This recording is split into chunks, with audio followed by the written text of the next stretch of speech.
Feel the heart. Experience the soul. Community Pulse.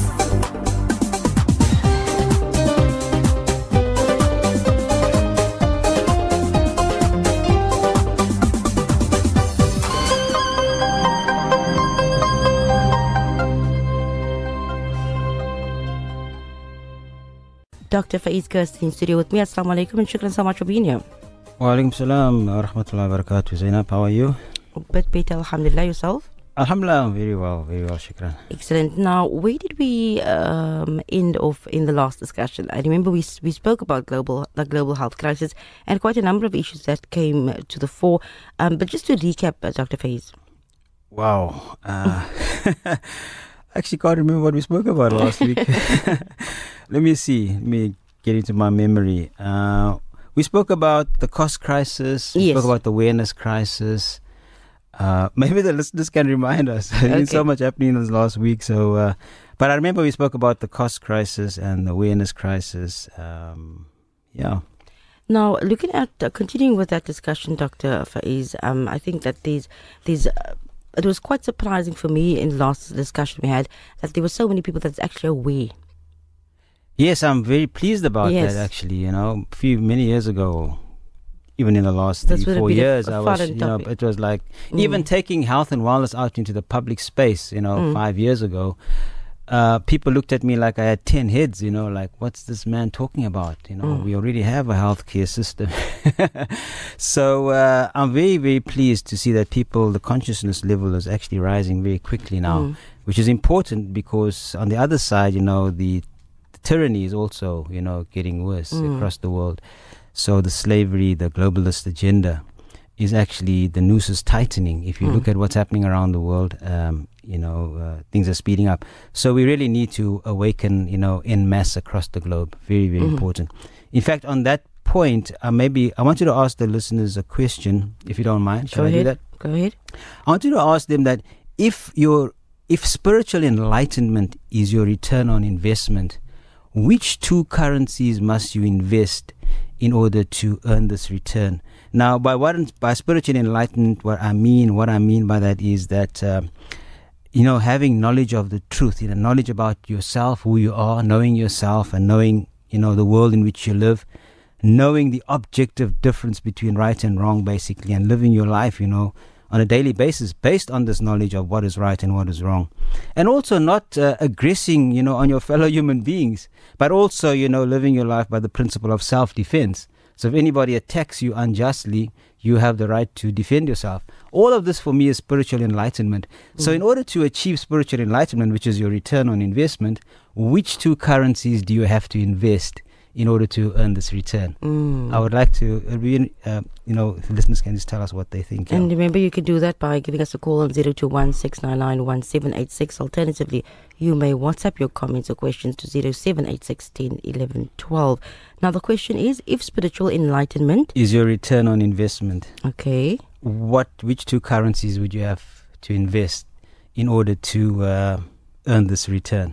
Okay, there you have it. 021-699-1786 or 0786 10 11 12. Just tickling your brain cells this morning. That's what Dr. Faiez does best. Now, coming back to the global health crisis, as we mentioned, cost. We spoke about poverty. We spoke about access to healthcare facilities, and a number of other things. And I want to just touch on the point of access to healthcare facilities. And I was thinking about, I think I did mention this last week, that if one looks at the state hospitals or your day hospitals that people often have no choice but to go to, if you look at what's happening in that situation and the service that people from the communities actually get, then what does that mean? Disaster, actually. A very important point you bring up there, Zainab, because as I was leaving the studio last week, I put the radio on and I heard on the news that the Minister of Health, Arun Matsoleri, is looking for money to build more hospitals. And I was actually going to cover the myths. There's many myths that people hold that perpetuates this global health crisis. And in this country also, people hold the same myths. And one of the myths is that building more hospitals is actually going to help solve the health crisis. It's actually a myth. But I heard on the radio the minister saying we need more money to build more hospitals, and we're going to ask COSATU, if it's okay to dip into the PIC funding, because Treasury seems to have no money. But I can guarantee them, that's not going to solve the problem, because that's trying to solve the problem at the level of the effect of the consequence. You got to go back to the cause, okay? And hospitals don't address the cause. So it's going to be money wasted again. I mean, if hospitals are so effective in solving the problem, we already have so many hospitals. Why do we need more if they're so effective in solving the health problem, the crisis? So building more hospitals is not going to solve the problem. It's actually going to just be a waste of money.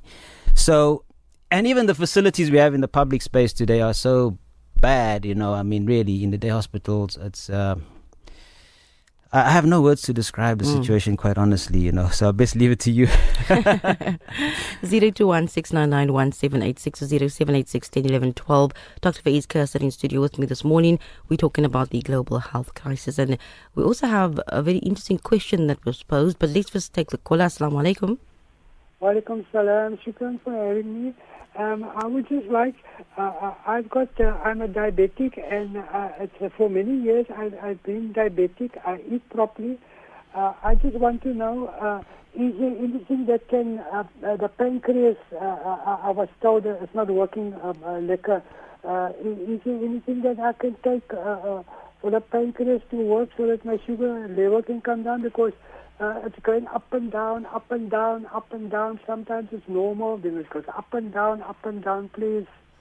Okay. If there's anything I can use or take. I'm on insulin and metformin. Okay, shukran so much for calling. Okay, shukran. Wa alaikum salam wa rahmatullah. Dr. Faiez, not exactly our point of discussion, but I'm sure that you... I can't really give advice to somebody who's not under my care, so it wouldn't be right. I don't even know the patient, just to give random advice, can be a dangerous thing if you don't actually know the patient. So unfortunately, brother, I won't be able to advise you specifically on your problem, on your diabetic. Sounds like you got type 1 diabetes. So I'm sorry about that, I can't really answer that question. You are listening to Radio 786 and 100.4 FM, and this is the first hour. This morning we continue to take a look at the global health crisis with Dr. Faiez, Kirsten in studio with me this morning, and we have a question for you. If spiritual enlightenment is your return on investment, then which currencies must you have invested in order to earn this return? Okay, which two currencies? Okay, that is a question. So if you are able to answer this, give us a call, 0786 101112 or 0216991786. Continuing the discussion on the global health crisis. Now, quite a number of things that came up. We spoke about access to health. We spoke about poverty and just the cost and how that affects the global health crisis. But what is really the aim of the globalist health is concerned? To have everybody sick, which they've achieved phenomenal results, because as I mentioned in the study that was done over 23 years, actually showed that 96% of the global population has at least one medical condition, but 1/3 of them, that's 2.3 billion, has 5 or more medical conditions. I mean, how much more successful can you be? They've got a 96% pass rate, basically. I'm sure they're aiming for 100%, but they're getting there, unless we turn things around ourselves. Sure, it's a serious problem. Yeah, but most people don't know about it, because obviously, if you're not a doctor, you won't really interest yourself in this information. But I think if you're a human being, you should actually, because health affects and sickness affects everybody. But now, for someone that's listening to the program today, thinking that they want out of the system, they want out of this, what would you advise? That's a good question, actually. Where does one start? It's very... you got to start with yourself. You got to, and that's the answer to the question, basically. Yeah, I'm gonna. So I'm actually gonna give you the answer to the question. So maybe we leave it until we get to a point where we're gonna answer that question, or maybe in another few minutes. But that is really the answer to the question that I posed. Actually, we need to become spiritually enlightened. But how do we achieve that? Okay, and that's the question. That should be the answer to the question. So, but I want to also make this distinction between the Illuminati and the Indoctrinati. I created this term called Indoctrinati, okay? Because you see, the Illuminati are people who say they are the enlightened ones, okay? Why are they enlightened? Because they have the knowledge, okay? They have the knowledge, and the rest of us are basically donkeys. We don't know anything. So they look at us as being stupid cattle, and so they get to control us because they are in the light and we are in the dark. But it's actually the other way around, because it's only God, only Allah, even says in the Quran, I am the light of the universe. So the real Illuminati, if you want to say it that way, is God, okay? God is all-knowing, knows everything. But on this planet, there's human beings. Some are in the dark and some are in the light. Now, those who call themselves the Illuminati are actually in the dark. I call them the Indoctrinati, because they don't really have the knowledge that they say they have, okay? But those who have the knowledge and are spiritually enlightened, like I said, are living their lives according to natural law, God's law. Those are the people who are in the light. Okay, so they're the real Illuminati on the planet amongst the human beings. But the Indoctrinati are actually have dragged a lot of humanity with them into the dark. And so the mass of humanity are part now of this Indoctrinati, okay?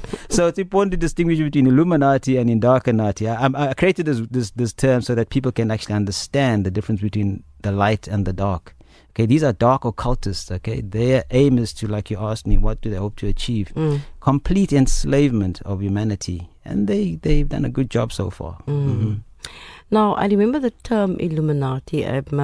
Not so long ago, it became something that everyone spoke about. Yes. But I still don't think that all of us have the clear understanding of what this actually means, who the Illuminati is. Well, it's basically these bloodline families, there's 13 of them. Fritz Springmeier did a great job on researching them, okay? If you read his book, what's it called? 13 Bloodline Families or something like, I forget the name of the title, but he researched these families. And they basically are of satanic mind, like we spoke about the 4 pillars of Satanism and so forth. These people are of satanic mind, and they've programmed humanity to also be satanic, because a lot of people are Satanists and they don't actually know that. They may believe they're Jew or Christian or Muslim, but if they interrogate their subconscious, they'll see they're basically living their lives largely on satanic belief, okay? And so the Illuminati, but they also have sins, they can't really commit. There's one sin that they are not allowed to commit, but they want humanity to commit the sin every day, okay? And a lot of humanity does commit the sin, and it's a terrible word to use to describe the sin, but for them, they are not allowed to commit the sin. And it's a sin of stupidity, okay? They are not allowed to be stupid, but they want humanity to be stupid, okay? And we see basically that a lot of what we see around us is not intelligent behavior, unfortunately. And you ask, where does that come from? Because if you read the instruction manual, it tells you all the time, think, use your brain, and we're not doing that, unfortunately. I was watching a very interesting lecture, now that you mentioned this. I was watching this lecture where the imam or the sheikh, he was explaining how gangsterism is also satanic because of how it is structured and how it operates. You find that there's one leader and everyone kind of obeys this leader, but in fact it's all part of a satanic kind of a movement. Well, yeah, the same with the globalist agenda. There's various models that you can use to show how it works, but it's like a pyramid structure or a spider web structure, but there's always a central point, and from there everything else is controlled. So you have a central point. They want one central government. Gangsters have one leader, and then they have these sub-leaders and so forth. So it's the same basic model, of controlling everybody from one central point. That's basically communism, fascist communism, tyranny. Basically, you have the central point controlling everything, and that's the globalist agenda's ultimate aim, is to control the entire world with one government, and all the governments of the countries, they basically control the governments, and then the governments then control the people. So that's the structure. So it's like a pyramid top-down structure, same like your gangster model of control. Yeah. You are listening to Radio 786 100.4 FM. Dr. Faiez Kirsten in studio with us, and we're talking about the global health crisis. And if you have any questions, 0786 10 11 12 or 0786 or 0216 99 1786. Now, before we do go for the break, there's a question that came via WhatsApp. Assalamu alaikum. Shukran so much for enlightening us with this discussion.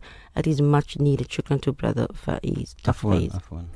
I definitely think that there's a consciousness amongst people, and that we just need to talk about it a bit more. One of the messages says currencies, Allah consciousness and laws and self-development or independence. That is the answer to the question. Kashifa. Okay, well, shukran for answering, Kashifa. The answer is actually you got to spend, okay? You're spending currency. So you're spending time, okay? You got to invest time, okay?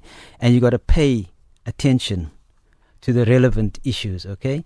If you're not spending time, investing time on the relevant issues, acquiring knowledge and so forth, and you're not paying attention to the relevant issues, you're not paying attention to the globalist agenda as it unrolls and unfolds across the world, then you can't be spiritually enlightened. You can't really have true knowledge of yourself and the world around you.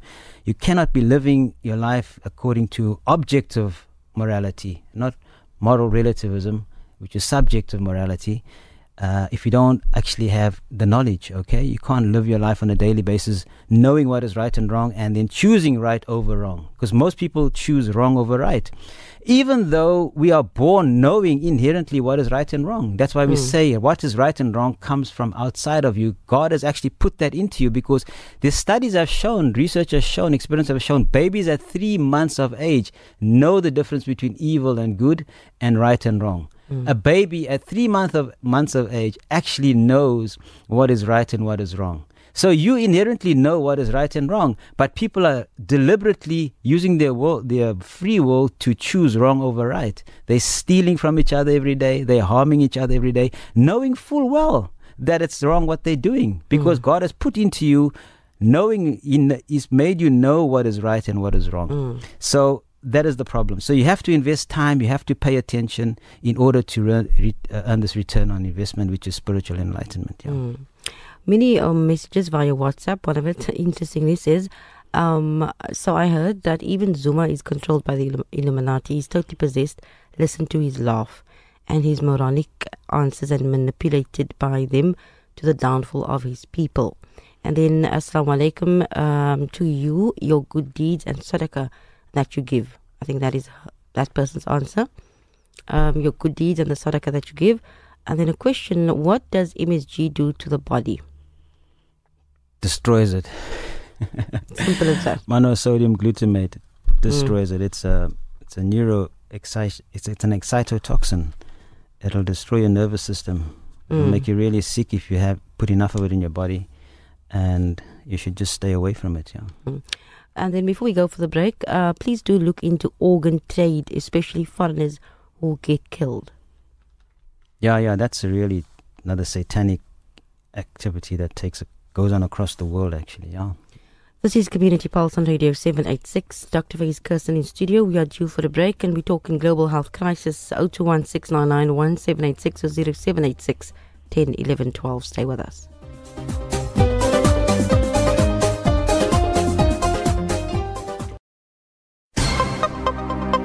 Feel the heart. Experience the soul. Community Pulse.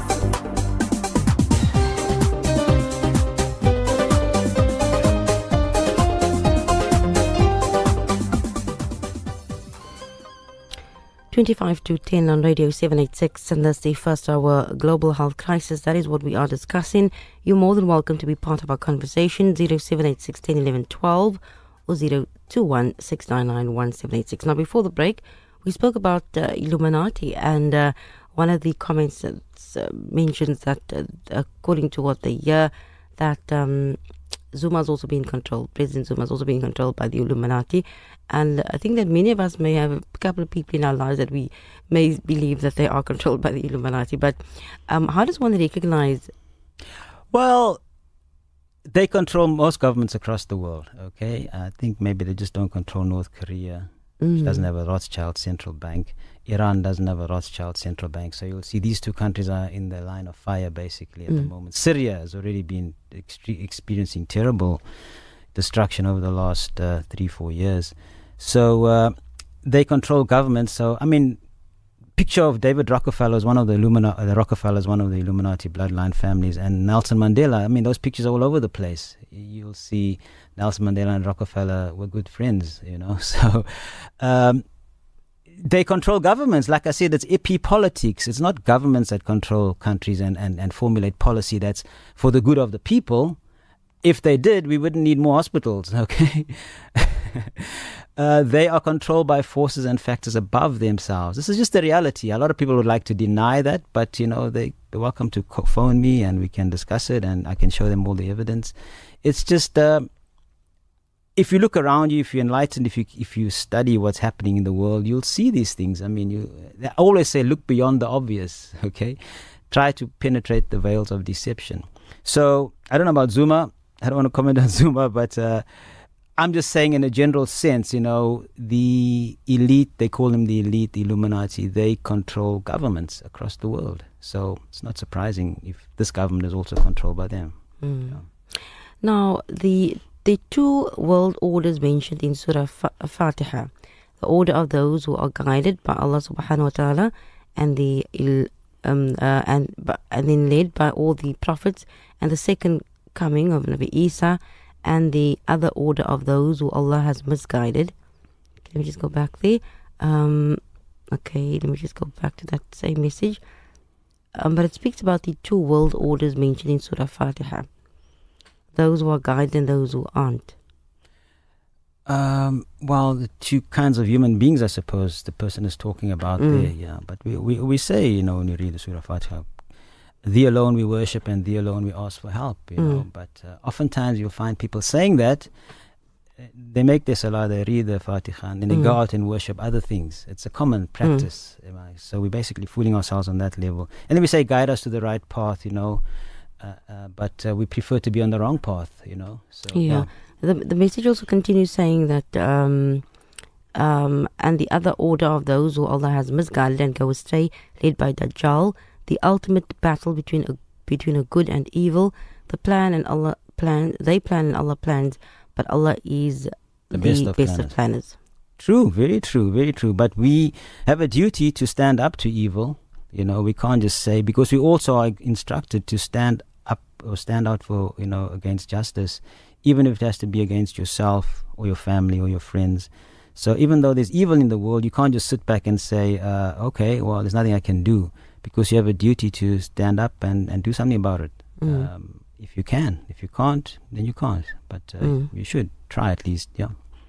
And then what does drinking an enema do to the body, as I'm constantly having to use laxatives? What does drinking an enema do to the body? Usually an enema is used up from the back. You can drink an enema, a fleet enema, for example, and then hopefully it'll relieve your constipation. But if you have to resort to enemas and laxatives, that means your bowel is not functioning properly, which means your diet is not right. You need to look at your diet first and not depend on enemas, to help you relieve yourself. Yeah. And then, Assalamu alaikum, is it good to take supplements or is it a myth? I usually take a multivitamin daily, but I'm not sure if it's adding to my overall health. Depending on the supplements, we're eating foods today that are basically nutrient deficient because the soil is, deficient, and so the plants become deficient in nutrients, and then we eat those plants and we become deficient in nutrients. So a supplement is a good idea, but you get supplements and you get supplements. So it's important to know that you're taking the right supplements, that it's reliable, it comes from a good manufacturing facility and so forth. And in fact, studies have shown that in certain diseases, if you take certain supplements, these supplements will help prevent future hospitalization events. So they will actually prevent, they'll keep you healthy and they'll prevent, future hospitalization. It's called a smart prevention study by Frost and Sullivan, I think it was, which showed in various, they studied 4 different chronic diseases and certain supplements that were given, to these patients. And they projected that, the cost saving is massive in those cases. Billions. Countries will save billions just by giving these people with these chronic diseases these supplements on a regular basis. And so But governments don't really want to know about these things because, as I said, they're not interested in people being healthy. They are interested in people being sick because that serves the agenda, you see. We have a caller. Assalamu alaikum. Salam to you, Zainab, and salam to you. I just want to pose a question. You're an ordinary person. You spoke about the monarchy, that the government is controlling them and what have you. And we know, to me personally, we told the Sikh is not allowed in Islam. Whether it's a Muslim country, government that adhere to these people dictates, doesn't yet fall into that category as well as making shirk with Allah and obeying these people. But the question I really want to know, ask this is this. The ordinary person, we spoke about this, whether it's medication, whether it's education, you name it, these people play a great role in the ordinary masses. Now what are the ordinary person do? Must you revolt against these governments, be in the Middle East, whatever it is? Person like me, some of these governments, they are on a satanic cause, killing their own people. Now the ordinary people, are we supposed to revolt against them? Are we asked to ask our ulama to speak to them?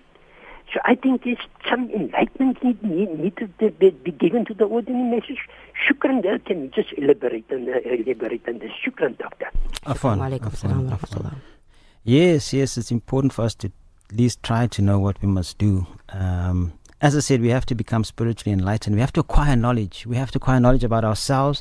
That's why I wrote all these programs and developed tools so it can help people program themselves or reprogram themselves, like I like to say. Because you're sitting with programs in your subconscious that have been planted there, and you're basically living your life out based on these programs. Okay, you don't know they've been planted there, but you just find yourself living your life according to these programs, because these programs are part of the mind control strategies used by the globalists to basically control people.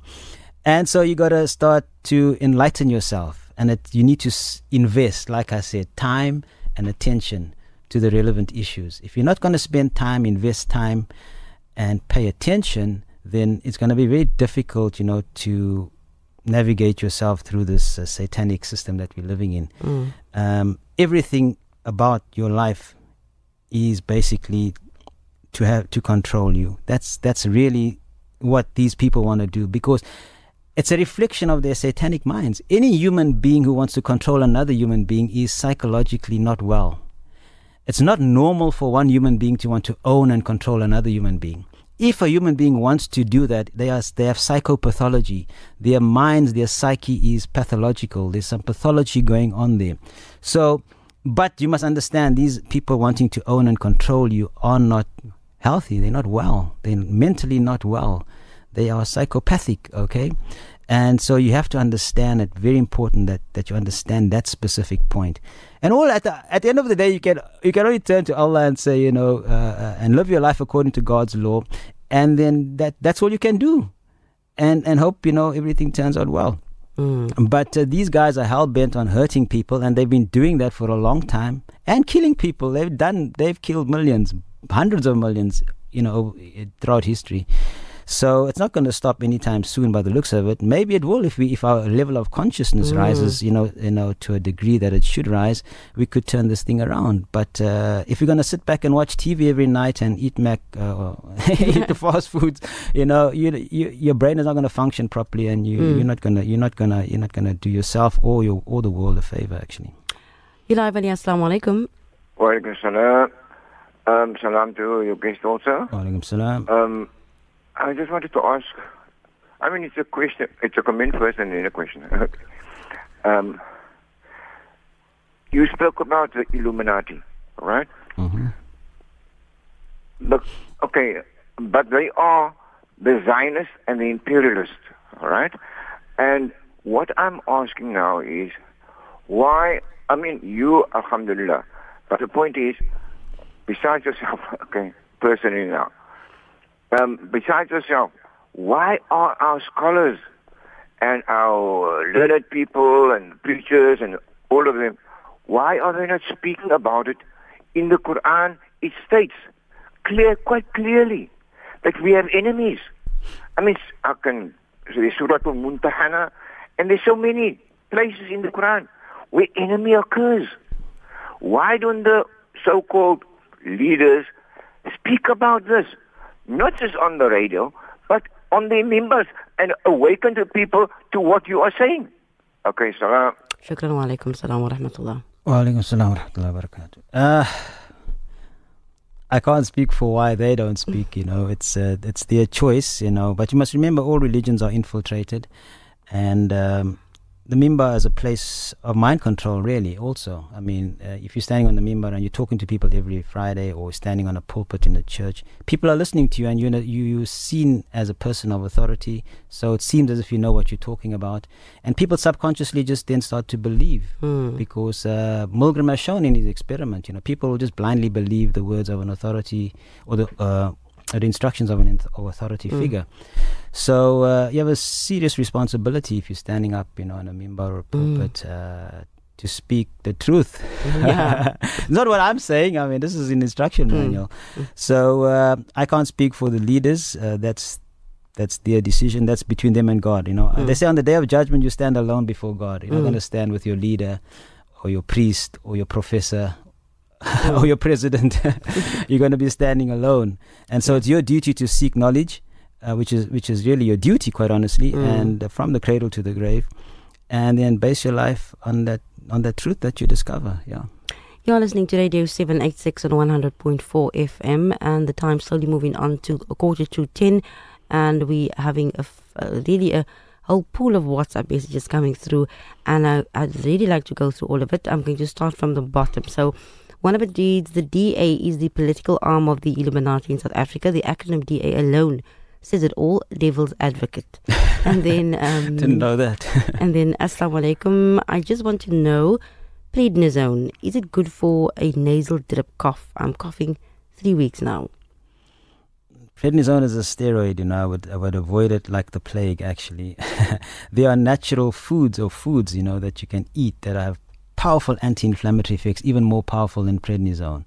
Okay, so I wouldn't advocate the use of prednisone. I prescribed it in the tons when I was living in the dark ages, but I wouldn't prescribe it now unless it's a real serious emergency situation. Assalamu alaikum to all. To break away from this culture of enslavement remains a life's challenge. It's sad that so-called Muslim majority countries are foremost proponents of excess and materialism, and the young achievers within our own communities love nothing more than showing off the swanky cars.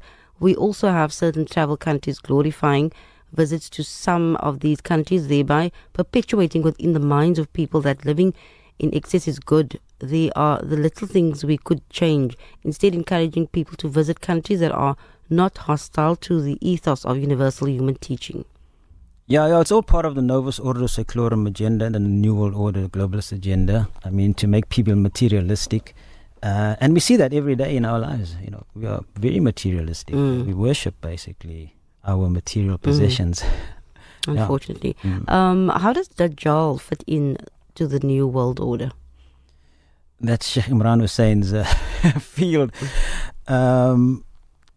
Apparently he's writing a book on it. I'd like to read it. I don't know if it's out yet, but it's an inherent part of it, I would imagine. Definitely, I mean, Dajjal would be an inherent part of the New World Order, yeah. And then, Assalamu alaikum, please, I urge all conscious people to read Maulana Imran Hussein's book, especially Gog and Magog, and watch Maulana's videos on YouTube. We have another caller. You live on here. Assalamu alaikum. Wa alaikum salam, Zainab. I missed you so much. You're like the spark. You're like the little star that when it disappears and it goes dark, and when Zainab comes up and we have light again. Wow. Anyway, Doctor, Illuminati. I think the whole. I would like you to Google morphogenetic fields. Morphogenetic fields. It's when a condition. There's always a change over a period of 50 years. It's a continual change. So one sees there's a consciousness, the resurgence of consciousness is there. But I think what we are struggling with here is the passivity, the passivism, and the indifference that we hold a moral obedience towards our faith and our prophet, but we don't have active obedience. the moral act of obedience is absent. But I still hold hope that the youth seems to be having a more critical analysis on things. They are more investigative, they are more debatable, and they don't accept things on face value. So I live in the hope that the youth will present all these things for the generation of their children. So when one looks at this morphogenetic field that human beings are affected with, children are speaking. A 2-year-old child is speaking of what a 6-year-old child speaks. A 6-year-old child speaking like a 13-year-old. But when you research morphogenetic fields, then you will understand the frequency of change is moving at a certain pace and at a certain rate. But does the morphogenetic field have its disadvantages and its advantages? Allah says He's given the sciences in the world, but with the sciences come the praiseworthy characteristics of life that human beings bring in the blameworthy aspect of the dark side. So I think where we are lacking here is the ability of activism in our life, whether it be in health, whether it be in the corporate world, whether it be wherever you find yourself. And I think that passivism and indifference comes from somewhere. It finds its roots in something. And once we can identify where it's coming from, then we can start creating a kind of intellectual revolution to decolonize the mind. So when you identify where it's coming from, then it's your beginning of your journey of opening yourself to change. Shukran so much. Shukran wa alaikum salam wa rahmatullah. Afwan, some very good points there, sister. Yeah, the morphogenetic field, I think Rupert Sheldrake, he's done a lot of research on that, if I'm not mistaken. I've seen him speak on that. And he's one of the scientists that are basically denigrated because he's like an alternative scientist, but he speaks the truth in many ways. So it's about cause and consequence. If you're not living your life, in harmony with natural law, God's law, God's instruction, then you're going to reap the negative consequences of that. And you can't avoid it. Nothing escapes law. God's law, nothing escapes. I mean, as I said before, you can pray and preach and protest as much as you like. If you've violated the law, then you will pay a price for that. We have free will, of course, but free will operates within the limitations of natural law, God's law. You can use your free will to jump off the side of a building, but you're not going to hover in the air, you're going straight down, So people also, as I said, I like to use that example of the verse in the Quran where Allah says you must eat what is good for and lawful and good for you in the earth. And we read the Quran, we recite the Quran, but even recite that verse maybe, and the verses pertaining to health many times, maybe during the year. But on a daily basis, we're eating food that is really completely opposite to what we are instructed to eat. And then we get sick and then we make dua to get healthy again. But the instruction was for you not to eat that food in the first place. And basically this is what we're doing on a daily basis, and we're seeing the consequence of that. And then we wonder, why are we in such a terrible state? Because our consciousness level is very low, actually. In fact, I wanted to mention, about fire in a war, if I can do that. When you're in a war situation, which we are in, there's usually two types of fire. One is enemy fire, obviously your enemy firing on you, wanting to kill you and harm you. And then you have friendly fire, the guys on your side basically firing at you by mistake. They didn't really mean to kill you or hurt you, but they fired on you. So the enemy in this war that we're in is basically the globalists, those satanic minds, and even the non-globalists, humanity, that part of humanity who doesn't really know what they're doing, and they're also just satanic. Then you have friendly fire. I mean, you go to a doctor and he gives you medication which harms you, but he doesn't really know what he's doing, because he's just programmed to basically do that. Or you go to a bank and the bank manager gives you a loan. He doesn't actually realize that those loans are fraudulent. So that's friendly fire. But the worst part for me is, and I don't know if this happens in a conventional war, where soldiers actually on the battlefield actually kill themselves, commit suicide. I know veterans after war, because of all the trauma they've experienced, go and commit suicide. But on the battlefield, I would imagine maybe 1 or 2 soldiers kill themselves. They fire on themselves, okay? Now, we are basically firing on ourselves every day. We basically, with our lifestyle, with our diet, we're basically firing on ourselves, and we're basically aiding, the globalists in their mission, which is to harm and to hurt us and to kill us. So we're actually doing their job for them in a huge way, basically. And we need to understand that auto fire is something that is coming from you. That's why it says auto, and you need to stop harming yourself first, and then stop harming other people. Yeah. Radio 786 and 100.4 FM. You are live and Assalamu alaikum. Alaikum salam wa rahmatullahi wa barakatuh to you and the Honorable Doctor. Wa alaikum salam. In fact, I would like to say everyone is in the pocket of someone else. Like the doctor has mentioned about the pulpit. I agree with him. If the pulpit is being used to mold the minds of the people to positivity and to what is right and to be united, then it is good to use the pulpit from that perspective. But if the pulpit is being used to disunite people and to keep people ignorant, then I agree with the doctor 100%. The doctor was talking about the Illuminatis. Now, the Arab countries and the so-called Muslim countries, in whose pockets are they? They sit with the Quran, they read the Quran, yet they don't understand. They have no solutions to their problems because today these countries are in the worst of problems. So what I'm trying to ask the doctor is, how will this Illuminati be destroyed? What would be the formula to destroy them and to be brought down to size? If the doctor can please answer that question. Jazakallah. Wa alaikum salam wa rahmatullah. I think the answer would be global spiritual enlightenment. If humanity becomes spiritually enlightened, and I defined that earlier on, then I think we have a chance of turning this thing around. But at the end of the day, it all depends on Allah, what His great plan is. But we have a duty to at least try and do something, in your own small way, or in your own big way if you can. But you have to spend time and pay attention. If you don't make those investments, then investing in Bitcoin or anything else, that's not really going to turn this around for us. Yeah. On that note, we say many thanks to Dr. Faiez Kirsten for once again a very enlightening program and also informative discussion on the global health crisis. And I'd like to leave you with something that he always says, look beyond the obvious. And on that note, we will leave you. We say once again, shukran to Dr. Faiez. Until next time, inshallah. Afwan, shukran Zainab. Appreciate it. Do stay tuned to Radio 786 and 100.4 FM as Community Pulse continues. We'll take a short break and then the news at 10, inshallah. And then Mishka Muhammad takes over. And of course, the South African National Zakah Fund at about 10:15 with the weekly update. Do stay tuned.